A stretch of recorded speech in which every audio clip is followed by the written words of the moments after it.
How to build self discipline. ഇതിന് 4 methods ഉണ്ട്. First one is നമ്മൾ അവരെ പ്രൈസ് ചെയ്യുക ആൻഡ് അവർക്ക് വേണ്ട അപ്രിസിയേഷൻ കൊടുക്കുക എന്നുള്ളതാണ്. കുട്ടികൾ ചെയ്യുന്ന ചെറിയ കാര്യത്തെ പോലും നമ്മൾ അപ്രിഷിയേറ്റ് ചെയ്യാൻ വേണ്ടിയിട്ട് ടൈം സ്പെൻഡ് ആക്കുക. Second one is active listening. നമ്മൾ അവർക്ക് കേൾക്കാൻ വേണ്ടിയിട്ടുള്ള ഒരു സമയം കണ്ടെത്തുക.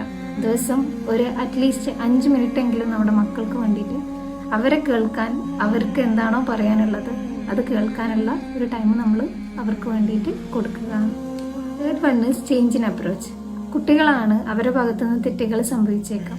അതിനെ അടിച്ചാക്ഷേപിക്കുന്നതിന് പകരം അതിനെ അവർക്ക് തിരുത്താനുള്ള ഒരു അവസരം കൊടുക്കുക. അതിൻ്റെ തെറ്റ് എന്താണെന്നുള്ളത് പറഞ്ഞ് മനസ്സിലാക്കി. Fourth one is understand there feelings. അവർക്ക് എന്താണോ ആ കറണ്ട് ടൈമിൽ തോന്നുന്നത്, നമ്മളൊന്ന് ഫ്രീ ആവുന്ന സമയത്ത് അവരെ അത് കേൾക്കാനുള്ള അവസരം അവർക്ക് കൊടുക്കുക. അത് കൊടുത്ത് അതിനെ നമ്മൾ അംഗീകരിക്കുക. നമ്മുടെ